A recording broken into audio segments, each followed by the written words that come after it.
আজকের নাটক ভগ্নস্তূপ। রচনা মোকাররম হোসেন। প্রযোজনা সৈয়দ মোয়াজ্জেম হোসেন। নাট্যানুষ্ঠান ভগ্নস্তূপ।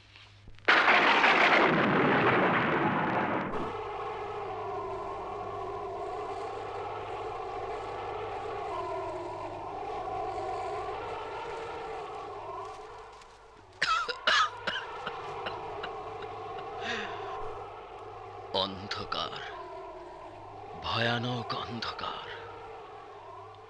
এই ভয়াবহ অন্ধকারের বুকটাকে ফালা ফালা করে বিদ্যুতের বেয়নেট বারবার ঝলসে উঠছে, যেন পৃথিবীর বুভুক্ষু নিদ্রাহারা চোখগুলোকে অন্ধ করে দিতে চাইছে।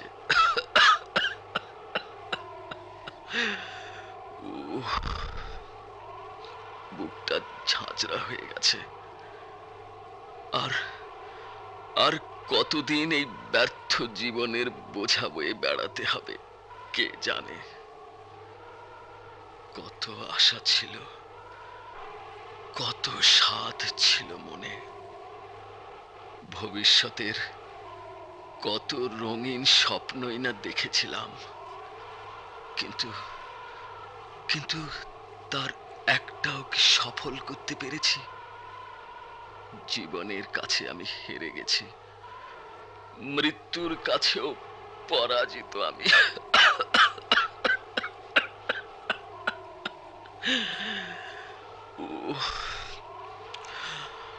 মা, মা গো, জ্ঞান হওয়ার পর থেকেই দেখে আসছি তোমার চোখে অশ্রু। জীবনে সে অশ্রু তোমার মুছে দিতে পারিনি মা। ক্ষমা চাইবার মুখ তো আমার নেই। বহু জ্বালায় জ্বালিয়েছি তোমাকে, নিজেও জ্বলেছি, তবু তবু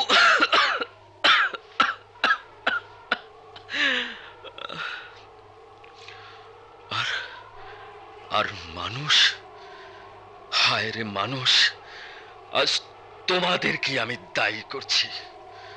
তোমাদের, হ্যাঁ তোমাদের লোভই আমাদের মৃত্যুর কারণ। তোমরাই আমাদের তারুণ্যের হত্যাকারী।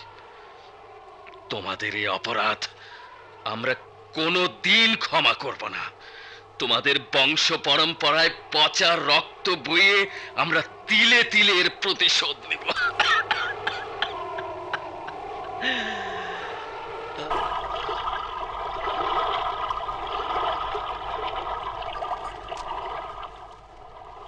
নদীর আজকের রূপ বড় ভয়ঙ্কর।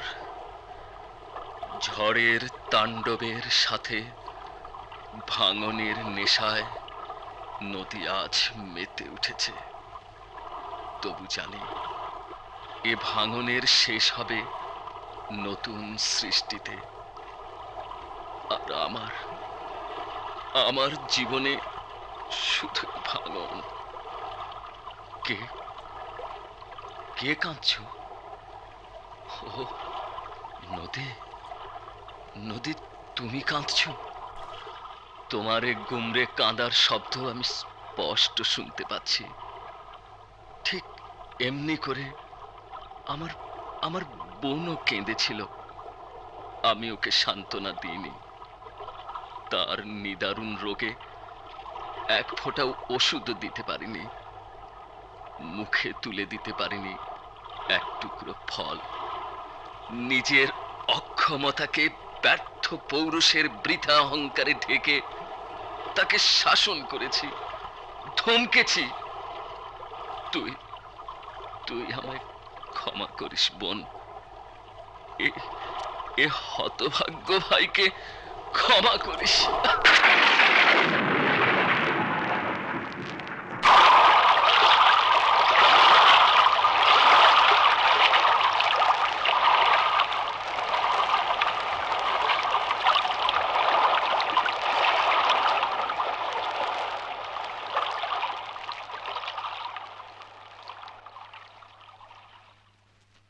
सिपाही জি স্যার। দারোগা সাহেবকে সালাম দাও। জি স্যার। আমায় ডেকেছেন স্যার? হ্যাঁ, দেখুন গত রাত্রে নদীর ধারে যে লাশ পাওয়া গেছে তাকে শনাক্ত করতে কেউ এসেছে কি? হ্যাঁ স্যার, গত রাতেই তো আমরা লাশের চেহারার ডেসক্রিপশন দিয়ে পুলিশ ভ্যানে করে শহরে প্রচার করে দিয়েছি। তাছাড়া আজকের কাগজে খবরটা বেরিয়েছে, সকালে এক ভদ্রমহিলা এসেছেন, তাকে ওয়েটিং রুমে বসিয়ে রেখেছি। আচ্ছা। বড় কান্নাকাটি করছেন বেচারি। কি বলছেন তিনি? বলছেন মৃত যুবক তার ছেলে। আমাদের কালকের অ্যানাউন্সমেন্ট আর আজকের খবরের কাগজে লাশের চেহারার যে ডেসক্রিপশন দেওয়া হয়েছে তাতে তিনি নিশ্চয় করে বলছেন যে এ লাশ তারই ছেলের। Very sad. সিপাই। জি স্যার। ওয়েটিং রুমে একজন ভদ্রমহিলা বসে আছেন, তাকে আসতে বলো। জি স্যার। দেখুন, পোস্টমর্টেম রিপোর্ট এসেছে? না স্যার, এখনো আসেনি।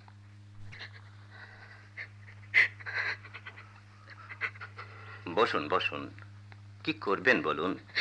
যে গেছে কেঁদে কি আর তাকে ফিরে পাবেন? কিন্তু ইন্সপেক্টর সাহেব, মন যে মানতে চায় না। সে তো বুঝি। ইন্সপেক্টর সাহেব বলুন।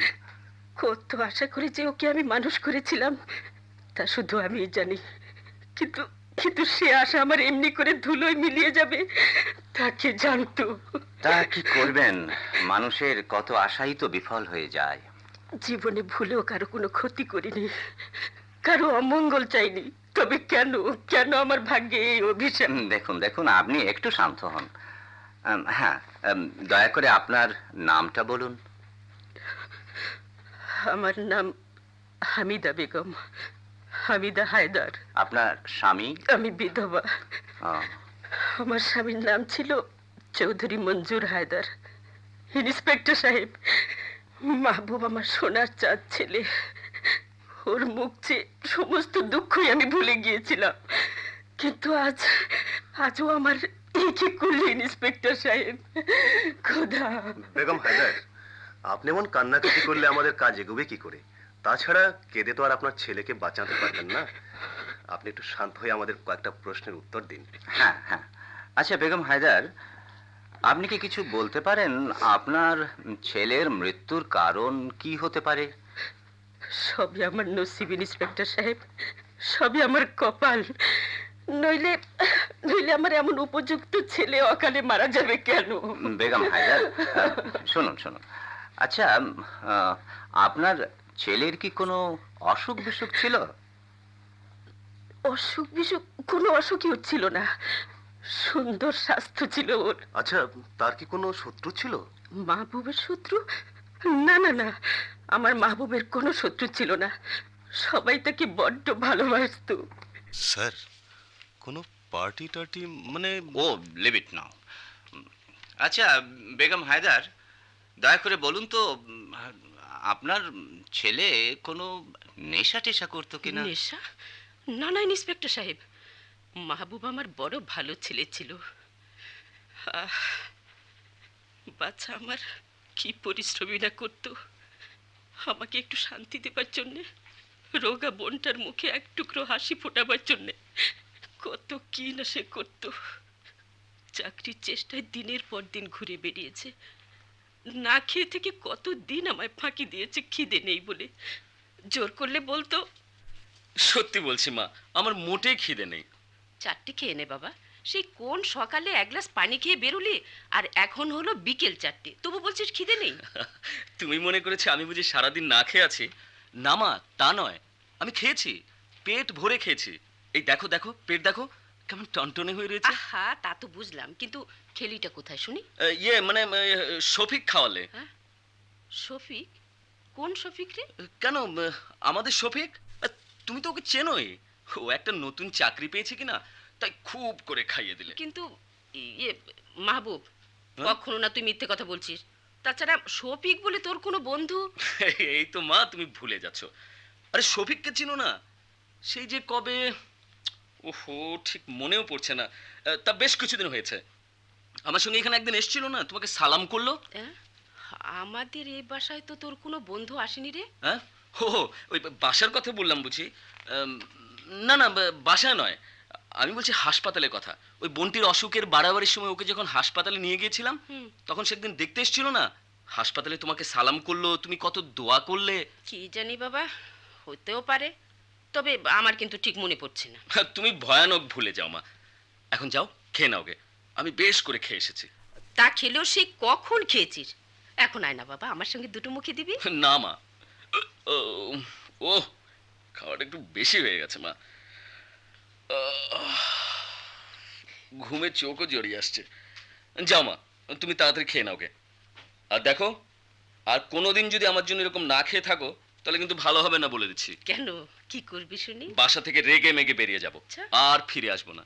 তখন টের পাবে মজাটা। ভেউ ভেউ করে কাঁদবে, আর আমি আড়ালে দাঁড়িয়ে মনে মনে হো হো করে হাসবো। পাগল ছেলে, আমাকে কাঁদিয়ে তুই হাসতে পারবি? না মা, পারবো না। তোমায় কাঁদিয়ে হাসা তো দূরের কথা, মরতেও আমি পারবো না। বালাই ষাট, বলি এসব কথা মুখে আনিস কেন রে? এমনি শরীরটা তোর দিন দিন শুকিয়ে যাচ্ছে। আমার কি মনে হয় জানো মা, কি রে? শরীর আমার শুকায় নেই, তবে তোমার চোখের দৃষ্টিটা আমার শরীরের উপর পড়লে বোধহয় ছোট হয়ে যায়। তাই আমি হাতির মতো মোটা হলেও তুমি শুকনো দেখো। পাগলা, কথার ধরন দেখো। এই যা, বড় দেরি হয়ে গেল দেখছি।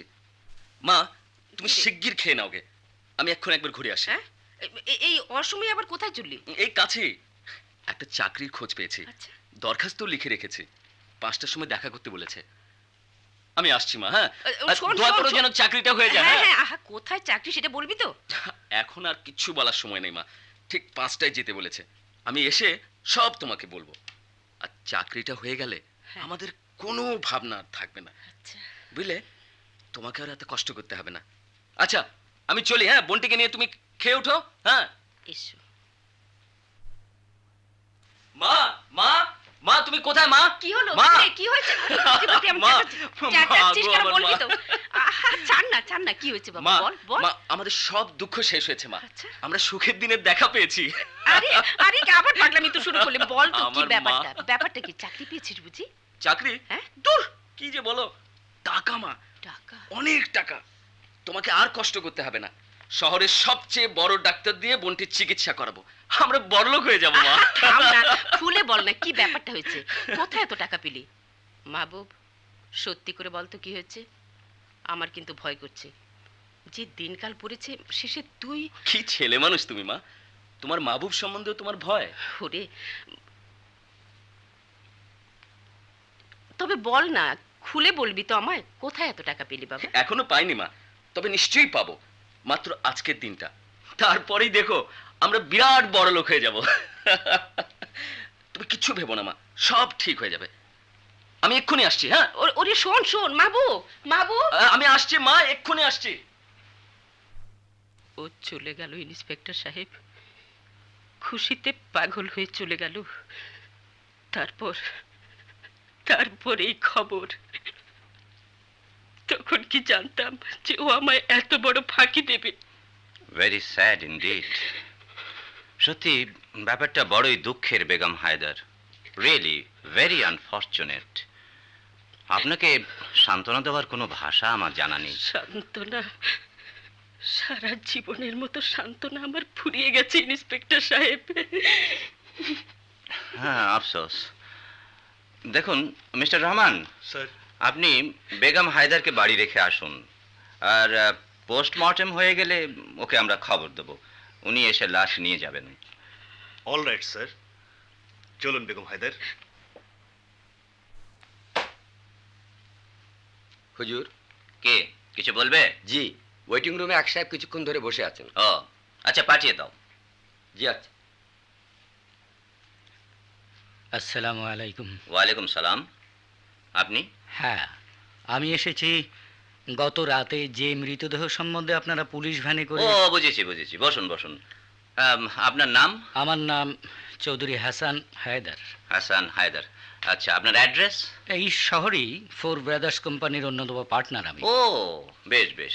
তা মৃত যুবকের সঙ্গে আপনার সম্পর্ক? সম্পর্ক আমি মানে সে আমার আত্মীয়। হ্যাঁ, কিরকম আত্মীয় ছিল সে আপনার? বেশ একটু নিকট সম্পর্কের আত্মীয়। হ্যাঁ, সেই সম্পর্কটাই তো আমরা জানতে চাচ্ছি। সে আমার আত্মীয়, এইটুকুই কি যথেষ্ট নয়? মিস্টার হাসান, আমরা পুলিশের লোক। কর্তব্যের খাতিরে অনেক সময় অনেক অপ্রিয় তথ্য আমাদের জানতে হয়। সেজন্য আমাদের কিন্তু দোষ দেওয়া যায় না। না না, তেমন কিছু নয়। মানে এই মৃত ছেলেটি আমার ভাইপো। আপনার ভাইপো? হ্যাঁ, না মানে মিস্টার হাসান, আমি দুঃখিত যে আপনার মতো একজন প্রবীণ ব্যক্তিকেও আমার কর্তব্য স্মরণ করিয়ে দিতে হচ্ছে। আমি লজ্জিত ইন্সপেক্টর সাহেব, কিন্তু না না, আমি মানে আমার সব বলা উচিত। হ্যাঁ, আনোয়ার, আনোয়ার? ওই মৃত ছেলেটি আমার আপন ভাইপো, আমার মরহুম বড় ভাইয়ের ছেলে। কি কি কি নাম বললেন ছেলেটির? আনোয়ার, আনোয়ার আহমেদ, আনোয়ার। চৌধুরী এহসান আহমেদের প্রথম সন্তান। কিন্তু না না না, কোনো কিন্তু নেই ইন্সপেক্টর সাহেব।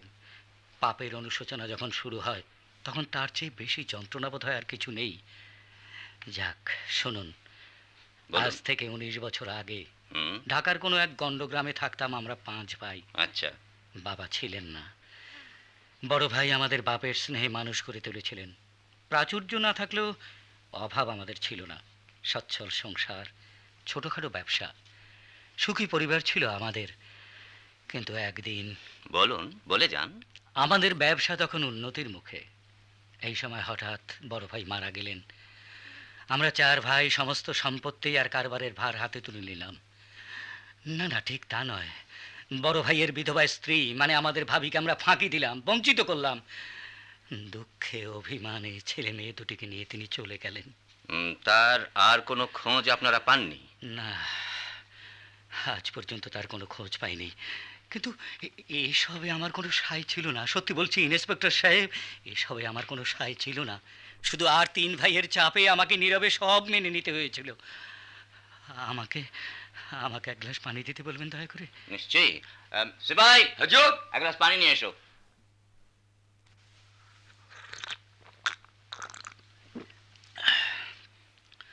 হ্যাঁ, তারপর বলুন। তারপর সেদিন আমাদের এখানকার অফিসে একটি ছেলে আসে চাকরির জন্যে। ভেতরে আসতে পারি? হ্যাঁ, কি চাই? কাগজে দেখলাম আপনাদের একজন কেরানির দরকার, তাই আমি... ও, বসুন। দরখাস্ত এনেছেন? জি হ্যাঁ, এই নিন। চৌধুরী আনোয়ার আহমেদ, ফাদার্স নেম, তাই তো। দেখুন, কিছু মনে করবেন না, আমি আপনাকে কয়েকটা কথা জিজ্ঞেস করতে চাই। বলুন। আপনারা তো বাংলাদেশের অধিবাসী? জি হ্যাঁ, ঢাকা জেলার এক গ্রামে আমাদের বাড়ি ছিল। ঢাকা জেলার এক গ্রামে? আপনার বাবার নাম? মরহুম চৌধুরী এহসান আহমেদ। অ্যাপ্লিকেশনে লেখা আছে। চৌধুরী এহসান আহমেদ। তোমার মা, বোন, এরা এরা সব কোথায়? দেখুন, আপনার প্রশ্নগুলো অবান্তর নয় কি? আমি লজ্জিত যুবক। যাক, তুমি তো বিএ পাস করেছো। জি হ্যাঁ। ও হ্যাঁ, কিন্তু কথা হচ্ছে বর্তমানে কোনো চাকরি তো আমাদের অফিসে খালি নেই। কিন্তু আপনাদের বিজ্ঞপ্তি তো আজকের কাগজেই রয়েছে। তা আছে বটে, কিন্তু তোমার উপযুক্ত কোনো চাকরি এখন খালি নেই। আপনি আমার পরীক্ষা নিন, আমি আপনাকে নিশ্চয় করে বলতে পারি কেরানির পদের জন্য আমি অযোগ্য হব না। তা তো নিশ্চয়ই, কিন্তু কথা হচ্ছে কি, কেরানির পদ তোমার যোগ্য নয়। তাছাড়া মাইনেও খুব কম। আচ্ছা, তুমি এক কাজ করো না কেন? জি, কাজ করতেই তো আমি চাই। তোমাকে আমি কিছু টাকা দিতে চাই। আমি দুঃখিত জনাব, ভিক্ষে নেওয়া আমার পেশা নয়। আচ্ছা, বেয়াদবি মাফ করবেন, আমি চললাম। আরে শোনো শোনো শোনো, আমি কি তোমাকে ভিক্ষে নিতে বলছি? তোমায় কয়েক হাজার টাকা আমি ধার দিতে চাই। কিন্তু ধারই বা আপনি আমাকে দেবেন কেন? আমাকে আপনি চেনেন না, জানেন না, কোনোদিন আমার সঙ্গে আপনার পরিচয় ছিল না। আরে না না, তা নয়। মানে ইয়ে, তোমার বাবা আমাকে কিছু টাকা ধার দিয়েছিলেন। এখন সেই টাকাটাই আমি পরিশোধ করতে চাই। লাভ এবং মূলধন মিলিয়ে এখন সে টাকা প্রায় 50,000-এ গিয়ে ঠেকেছে। আমি বলি কি, সেই টাকা নিয়ে তুমি কোনো কারবার করো। চাকরি করবার জন্য তোমার জন্ম হয়নি, ইয়ং ম্যান। কিন্তু মানে নো নো, আর কোনো কথা নয়। তুমি কাল ঠিক সকাল 8টায় অফিসে এসো। কাল সকালে 8টার সময়? ইয়েস ইয়েস, টুমারো অ্যাট 8, সকাল 8টায়। জি আচ্ছা।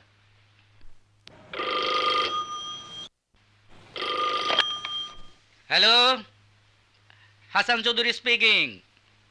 কে? ও জামান, কি বললে? মাল পৌঁছে গেছে? আজই গুদামে তুলতে চাও? বেশ। হ্যাঁ শোনো, মেজো ভাই সাহেব আছেন? কাছেই বসে রয়েছেন? ওকে একবার ফোনটা দাও তো।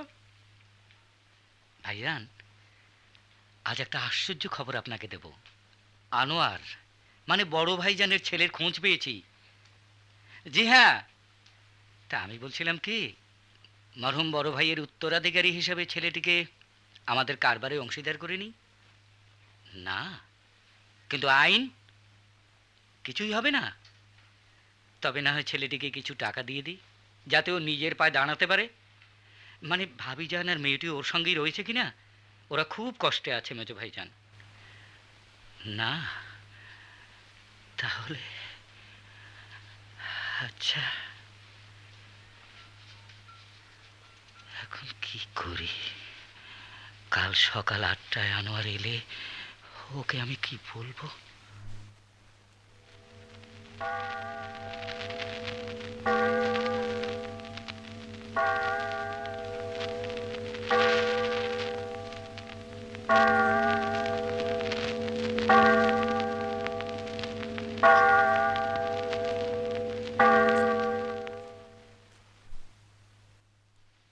ভেতরে আসতে পারি?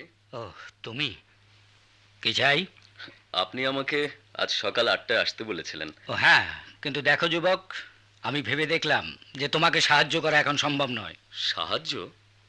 আমি তো সাহায্য চাইতে আসিনি, আমি এসেছি আমার বাবার পাওনা টাকা নিতে। বাবার পাওনা টাকা? কিন্তু তোমার বাবা যে টাকা পান তার কি কোনো প্রমাণ আছে? প্রমাণ? কিন্তু আপনি যে বললেন।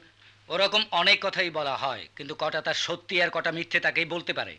তাহলে আপনি আমার সঙ্গে পরিহাস করছিলেন? দেখো চোখরা, আমার কাজ আছে, তোমার সঙ্গে কথা কাটাকাটি করার মতো বাজে সময় আমার নেই। শুধু এইটুকু জেনে রাখো যে তোমার দুরবস্থা দেখে আমার কিঞ্চিত দয়া হয়েছিল, তাই ও কথা বলেছিলাম। এখন আর সেই কথার কোনো মূল্য নেই। হ্যাঁ, তবে তোমাকে মাঝারি গোছের একটা চাকরি করে দিতে পারি। ধন্যবাদ, দয়ার জন্য অসংখ্য ধন্যবাদ। কিন্তু দুঃখের সঙ্গে জানাতে বাধ্য হচ্ছে যে আপনার এই দয়ার দান গ্রহণ করবার মতো ছোট মন আমার নেই। জানো ছোকরা, তুমি কার সামনে দাঁড়িয়ে কথা বলছো? জানি, শহরের বিখ্যাত প্রতিষ্ঠান ফোর ব্রাদার্সের অন্যতম অংশীদারের সঙ্গে কথা বলছি। কি অধিকার ছিল আপনার আমার দারিদ্র নিয়ে উপহাস করার? আমার আশা, আকাঙ্ক্ষা, বেদনা নিয়ে ছিনিমিনি খেলার দুঃসাহস আপনাকে কে দিয়েছিল? জানেন আপনি কি করেছেন, কত বড় অপরাধ করেছেন? 3টে ক্ষত বিক্ষত জীবনকে আপনি আশার প্রলেপ দিয়েছিলেন, আর এখন এখন সে তাদের সেই আশাকে আপনি হত্যা করলেন। হ্যাঁ হ্যাঁ, আপনি হত্যা করলেন, আপনি হত্যা করলেন। তাই তাই হয়তো সে আত্মহত্যা করেছে ইন্সপেক্টর সাহেব। জানি না আমার এই পাপের প্রায়শ্চিত্ত কি, কিন্তু আমি স্থির করেছি যেমন করে হোক আনোয়ারের মা বোনকে খুঁজে বের করে আমার ব্যক্তিগত সব সম্পত্তির অর্ধেক তাদের আমি লিখে দেব। পাপের সেই পাহাড় প্রমাণ বোঝা কিছুটা হালকা হবে। কি বলছিলাম? ও, লাশ।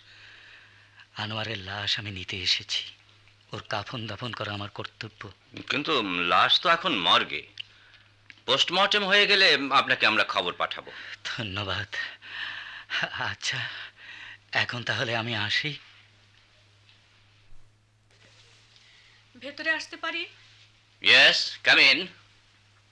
বসুন, বলুন আপনার জন্য কি করতে পারি। আমি আমি এসেছি খবরের কাগজে আপনাদের বিজ্ঞপ্তি দেখে। আমি মৃত ব্যক্তির ওয়ারিশ হিসেবে তার লাশ নিয়ে যেতে এসেছি। ও, তা আপনার নাম, পরিচয় আর ঠিকানাটা বলুন। আমার নাম বিলকিস মির্জা, আমার বাবার নাম মিস্টার আশরাফ মির্জা। আর আই সি। আপনি ঠিকানা- তাহলে বিখ্যাত ব্যারিস্টার মিস্টার মির্জার মেয়ে? জি, তা আপনার সঙ্গে মৃত এই লোকটির যে কি সম্পর্ক হতে পারে তা তো আমি ঠিক বুঝে উঠতে পারছি না। তিনি আমার মানে I mean we are engaged. ও, আক্তার আর আমি পরস্পরকে ভালোবাসতাম। আশ্চর্য। কিন্তু আমি যতদূর শুনেছি মৃত ব্যক্তি নেহায়েতই গরিব, আর তার সোশ্যাল স্ট্যাটাসের দিক দিয়েও তো সে আপনার মানে। আপনি ঠিকই শুনেছেন ইন্সপেক্টর সাহেব, তবু আমরা পরস্পরকে ভালোবাসতাম। হ্যাঁ সে। আচ্ছা, তারপর তার মৃত্যুর কারণ সম্বন্ধে আপনার কি ধারণা? আপনি কিছু এ বিষয়ে বলতে পারেন? তেমন কিছু না, তবে আমার সন্দেহ হয় সে আত্মহত্যা করেছে। কেন এরকম আপনার সন্দেহ হওয়ার কারণ? কারণ কারণ তার দারিদ্র্য, কারণ তার প্রেম। সে আমায় ভালোবাসতো। পৃথিবীতে বোধহয় এত ভালো কেউ কাউকে পাশেনি। কিন্তু দারিদ্র্য তাকে সব দিক থেকে অসমর্থ করে রেখেছিল। তবু সে কারো কাছ থেকে একটি পয়সাও সাহায্য নিত না। আমার সঙ্গে তার যে এত ঘনিষ্ঠ সম্পর্ক ছিল, আমাকেও সে বহুবার প্রত্যাখ্যান করেছে। কিন্তু একদিন, হ্যাঁ, সেদিন তার ব্যবহার আমার কাছে উদ্ধত বলে মনে হয়েছিল। আমি আমি আঘাত পেয়েছিলাম তার কথায়। না না, এ হতে পারে না বিলকিস। তোমাদের ওখানে যাওয়া আমার পক্ষে সম্ভব নয়। কেন? কারণ কি শুনি? তোমার জন্মদিনের কোনো ঘটনা আমাদের দুজনের সম্পর্কে ফাটল ধরাতে ও, পারে। উপহার? বেশ, এই নাও, ধরো। এখানে 500 টাকা আছে। কই, ধরো। বিলকিস, আমি গরিব, তাই আমাকে উপহাস করছো বুঝি? কিন্তু আমার কাছে তো তুমি গরিব নও। আমার টাকা কি তোমার টাকা নয়? বেশ, তোমাকে উপহার নিতে হবে না, কিন্তু তোমাকে যেতেই হবে। না বিলকিস, সেটা সম্ভব নয়। কেন নয়? সে তুমি বুঝবে না। ধনীর মেয়ে তুমি, চিরকাল প্রাচুর্যের মধ্যে হেসে খেলে বেড়াচ্ছ। যে সমাজ তোমাদের গাড়ি বাড়ি আর করি হচ্ছে, সেখানে মনুষ্যত্বের মাপকাঠি, সেখানে আমার মতো লোক সম্পূর্ণ অপাঙ্ক্তে নয় কি? তুমি আজ আমাকে এমন করে বলতে পারলে? তোমার কাছে কি আমার এই পরিচয়? অপ্রিয় হলেও কথাটা তো সত্যি বিলকিস। আক্তার, আক্তার, তুমি এত নীচ আক্তার। কি কি বললে? ঠিক, ঠিকই বলেছো বিলকিস, খুবই সত্যি কথা বলেছো। তোমাদের কাছ থেকে এর চেয়ে সত্যি কথার কি আশা করা যেতে পারে? আক্তার, তুমি বলছো এই কথা? হ্যাঁ। তাহলে তাহলে তুমি যাবে না আমার জন্মদিনে? কি চুপ করে রইলে যে? উত্তর দাও। এখনো চুপ করে রইলে? আমার যাওয়া হবে না বিলকিস, তুমি কেন বুঝছো না? বেশ, এত বড় আঘাত যে তুমি আমায় দেবে, তা আমি কোনোদিনই ভাবতে পারিনি। আচ্ছা, চললাম। কিন্তু কিন্তু সে এসেছিল, ইন্সপেক্টর সাহেব। আমার জন্মদিনের পার্টিতে সে এসেছিল। আমি আমি তাকে দেখেও দেখিনি। অভিমান আমাকে অন্ধ করে দিয়েছিল। তাকে আঘাত দেওয়ার জন্য তরুণ ব্যারিস্টার মিস্টার আখন্দের কাছে বসেছিলাম। আমি বুঝতে পারছিলাম উপেক্ষার যন্ত্রণা এসে ছটফট করছে। অনুভব করতে পারছিলাম তার হৃদয় ভেঙে খান খান হয়ে যাচ্ছে। তবুও দয়া হয়নি, তবু আমি ছুটে আসিনি তার কাছে। কিন্তু কতক্ষণ কতক্ষণ সহ্য করতে পারবো? ওপরতলা থেকে আমি পাগলের মতো ছুটে এলাম তাকে সাদরে এগিয়ে নিয়ে যাওয়ার জন্যে। কিন্তু কোথায় সে? আমার জন্মদিনের সমস্ত উজ্জ্বলতাকে ম্লান করে দিয়ে সে চলে গেছে। Please calm yourself, calm yourself. Oh, please. তারপর এই খবর, ইন্সপেক্টর সাহেব, আমি তাকে খুন করেছি। শান্ত হন মিস মির্জা। বৃথা কেঁদে আপনি নিজেই অসুস্থ হয়ে পড়বেন। যে গেছে তাকে তো আর ফিরে পাচ্ছেন না। কিন্তু আচ্ছা, আপনি মৃত ব্যক্তির নাম আখতার বললেন না? জি জি, কিন্তু কেন বলুন তো? না, তেমন কিছু নয়। মানে মৃত ব্যক্তির বোধহয় নাম একটাই নয়। হয়তো হবে, কিন্তু আমার কাছে সে আমার আক্তার নামেই পরিচিত। হ্যাঁ, বড্ড আঘাত পেয়েছেন আপনি। আমার আন্তরিক সহানুভূতি জানবেন আপনি। হ্যাঁ, দেখুন মিস মির্জা, লাশ তো এখন মর্গে রয়েছে। ওখানকার কাজ শেষ হলে আপনাকে খবর দেব। Really it's very sorrowful incident. Sir, postmortem report এসেছে। লিখেছে হুম। Death caused by thunder shock. হুম। তাছাড়া পুরনো যক্ষা রোগী। নাম ধাম কিছু জানা গেছে? না স্যার, লাশের জামা কাপড়ের তল্লাশি নেওয়া হয়েছে, কিছুই পাওয়া যায়নি। স্ট্রেঞ্জ। জি স্যার, বড় অদ্ভুত লাগছে। তাই তো, এই যে বড় জটিল সমস্যা হয়ে দাঁড়ালো। কিছুই তো বুঝতে পারছি না এই কার লাশ। স্যার, কিন্তু কিন্তু এই সমস্যার সমাধান করি কি করে? আমিও স্যার ঠিক এই কথাই ভাবছি। স্যার, মানে এক কাজ করলে হয় না? বলুন। ওই ভদ্র মহিলা দুজনকে আর মিস্টার চৌধুরীকে বলে দিলে হয় না যে মৃত ব্যক্তি তাদের কারোরই আত্মীয় নয়? তা হয়তো no no no no, it can't be. এতে আইনগত বাধা রয়েছে। তার চেয়ে হ্যাঁ হ্যাঁ, হয়েছে হয়েছে। দেখুন, জি স্যার। আপনি এই ভদ্রমহিলা দুজনকে আর মিস্টার চৌধুরীকে আজ বিকেল 4টায় একবার মর্গে আসতে বলুন। ওদের তিনজনকে একসঙ্গে পেলে এই সমস্যার সমাধান হয়তো করা অসম্ভব হবে না। অল রাইট স্যার, আমি এক্ষুনি ব্যবস্থা করছি। হ্যাঁ, তাই করুন। ওরা যেন পজিটিভলি মর্গে আসেন, and punctually too. Right sir.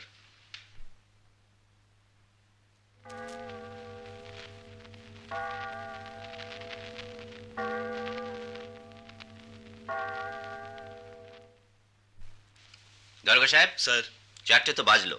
এখনো কেউ আসেনি, তবে আসবেন নিশ্চয়ই। আমি তাদের এখানে আসার জন্য রিপিটেডলি রিকোয়েস্ট করেছি। তবে মিস মির্জা মর্গের নাম শুনে কেমন যেন হয়ে পড়েছিলেন। She was weeping sir. It's a terrible shock to her. Sir, ওরা এসে পড়েছেন স্যার। আপনি ওদের বসবার ব্যবস্থা করে দিন। আমি একবার ডেড বডিটা দেখে আসি। আচ্ছা স্যার।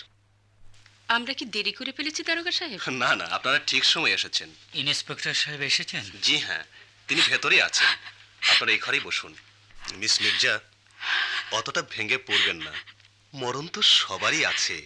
কিন্তু কিন্তু আমি কিছুতেই ভুলতে পারছি না যে ওর মৃত্যুর জন্য আমিই দায়ী। আমার উপর অভিমান করেই তো আজ পৃথিবী থেকে। সবই ভাগ্যের লিখন, কি করবেন বলুন। আপনারা ঠিক সময় মতো এসেছেন, সেজন্য ধন্যবাদ। কিন্তু বোধহয় আর দেরি করা উচিত নয়। এবার আমাদের কাজ শুরু করা উচিত। বেগম হায়দার, আপনি দয়া করে একটু আমার সঙ্গে আসবেন কি? আপনাকে কয়েকটা কথা জিজ্ঞেস করব। চলুন। মিসেস চৌধুরী, আমি যা জিজ্ঞেস করব বেশ ভালো করে ভেবে তার ঠিক ঠিক উত্তর দেবেন আশা করি। আচ্ছা, আপনার ছেলের কপালে একটা পুরনো কাটা দাগ ছিল কি? না, মাহবুবের কপালে কোনো কাটা দাগ ছিল না তো। আচ্ছা, তার বাঁ হাতের একটা আঙ্গুলের নখ নষ্ট হয়েছিল না? জি হ্যাঁ, ছোটবেলায় দা নিয়ে খেলা করতে করতে নিজের নখে কোপ বসিয়ে দিয়েছিল। বড় দুষ্ট ছিল আমার ছোট্ট মাহবুব। আচ্ছা, তার কানের পেছনে একটা জড়ুল আছে কি? না তো। কিন্তু কিন্তু এসব আপনি কেন জিজ্ঞেস আপনি করছেন? দয়া করে এখন কোনো কথা জিজ্ঞেস করবেন না মিসেস হায়দার। পরে আপনাকে সবই ব্যাপারটা বুঝিয়ে দেব। আচ্ছা, আপনাকে আর আমার কিছু জিজ্ঞেস করবার নেই। চলুন, ও ঘরে বসবো। চলুন। মিস্টার চৌধুরী, এবার আপনাকে কিছু জিজ্ঞেস করব। চলুন, আমি তৈরি। আসুন। হ্যাঁ, বসুন, এখানে বসুন। আচ্ছা মিস্টার চৌধুরী, জি। আপনার ভাইপোর কানের পেছনে একটা জড়ুল ছিল কি? জি হ্যাঁ, কানের লতির একটু উপরেই। আচ্ছা, তার বাঁ হাতের একটি আঙ্গুলের নখ নষ্ট হয়ে গিয়েছিল কি করে আপনি বলতে পারেন? বাঁ হাতের নখ কই না তো, সেদিন তো দুটো হাতই টেবিলের উপর রেখে বসেছিল। না, ওর হাতের কোনো নখই নষ্ট দেখিনি তো। আচ্ছা আচ্ছা, আপনার ভাইপোর কপালে কাটা দাগটা কেমন করে হয়েছিল আপনি বলতে পারেন? কই না তো, ওর কপালে কোনো কাটা দাগ ছিল না। আচ্ছা, চলুন আপনি বসুন মিস্টার চৌধুরী। মিস মির্জাকে আর কষ্ট দিতে চাই না, ওকে এখানেই কয়েকটা কথা জিজ্ঞেস করব। কিন্তু তা ওর সঙ্গে আমি যখন আলাপ করব তখন আপনারা কেউ কোনো কথা বলবেন না, রাইট? মিস মির্জা, বলুন। আপনার এই রকম মানসিক অবস্থায় কোনো কথা জিজ্ঞেস করা আমার উচিত নয়, কিন্তু কর্তব্যের খাতিরে অনেক সময় অনেক অপ্রিয় কাজ করতে হয়। তাই আগেই আমি ক্ষমা চেয়ে দিচ্ছি, কিছু মনে করবেন না। না না, এতে মনে করবার কি আছে? শুধু দুঃখ এই যে যার সম্বন্ধে জিজ্ঞেস করছেন সে আজ আমার পাশে নেই। এই তো পৃথিবীর নিয়ম মিস মির্জা। যাক, আচ্ছা মিস মির্জা, মিস্টার আক্তারের বাঁ হাতের একটা নখ কি করে নষ্ট হয়েছিল বলতে পারেন? তার কোনো নখ নষ্ট ছিল না ইন্সপেক্টর সাহেব। চাপার কলির মতো সুন্দর ছিল ওর নখগুলো। আচ্ছা আচ্ছা, কানের পেছনের রক্তমুখী জড়ুলটা সারিয়ে ফেলার কোনো চেষ্টা করেননি বোধহয় উনি? না না, আক্তারের কানের পেছনে কোনো জরুল ছিল না। সে ছিল সর্বাঙ্গ সুন্দর, শুধু কপালের এক পাশে একটা ক্ষতচিহ্ন ছিল। সেই ক্ষতচিহ্ন লক্ষ্য করে বলতাম, ওটা আমার চাঁদের কলঙ্ক। সে হাসতো। আর আজ আজ কোনো দিনই সে হাসবে না, অভিমান করবে না। আমি ওকে খুন করেছি। Please calm yourself, control yourself. Akhtar? এই মেয়েটি আক্তার বলছে কাকে? আর এই ভদ্রলোকই বা কে? কিছুই তো বুঝতে পারছি না। এরাও কি তবে আমার মাহবুবের জন্য এসেছে, নাকি নাকি মাহবুবের মতো এদের কেউ ফাঁকি দিয়েছে? আসুন লাশটা সবাইকে দেখিয়ে দিই। দারোগা সাহেব, স্যার। স্ক্রিনটা সরিয়ে দিন। মাহবুব, আমার মাহবুব। আপনারা এগিয়ে আসুন। এই দেখুন। একে? এ তো আমার মাহবুব নয়। এ তো আনোয়ারের লাশ নয়। মিস মির্জা, আপনিও নিশ্চয়ই চেনেন না একে? No, not at all. আমি জানতাম এ আপনাদের কারুরই আত্মীয়ের লাশ নয়। কিন্তু তাহলে কার লাশ? এ প্রশ্নের উত্তর কোথায়? কে দেবে এর জবাব? পৃথিবীতে রোজই এই রকমের মৃত্যু যে কত ঘটছে তার হিসেব কজন রাখে? দুদিনের খেলাঘর বাঁধার কত রঙিন কল্পনাই না করে মানুষ, কিন্তু কটা তার জীবনে সফল হয়? পরের মুখে হাসি ফুটিয়ে নিজেকে সুখী করার হাজারো কামনা শুধু কামনাই থেকে যায়। But who is responsible for this? That is a question to be answered today. কিন্তু আমার মাহবুব। বেগম হায়দারের ছেলে, মিস্টার চৌধুরীর ভাইপো, কিংবা মিস মির্জার বন্ধু, হয়তো তারা বেঁচে আছেন, হয়তো নেই। তবে এই লাশটি আজ মাহবুব, আনোয়ার, আখতার এবং আরো অগণিত অজানা মৃত মানুষের প্রতিনিধিত্ব করছে। And I should really say, this is the dead body of our society. কিন্তু এই সমাজকে আমরা মরতে দেব না।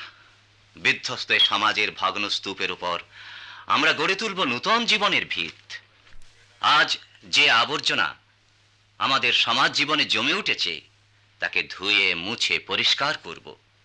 নতুন আশা, নতুন চরিত্র, নতুন জীবনধারার উন্মেষ ঘটাবো আমরা।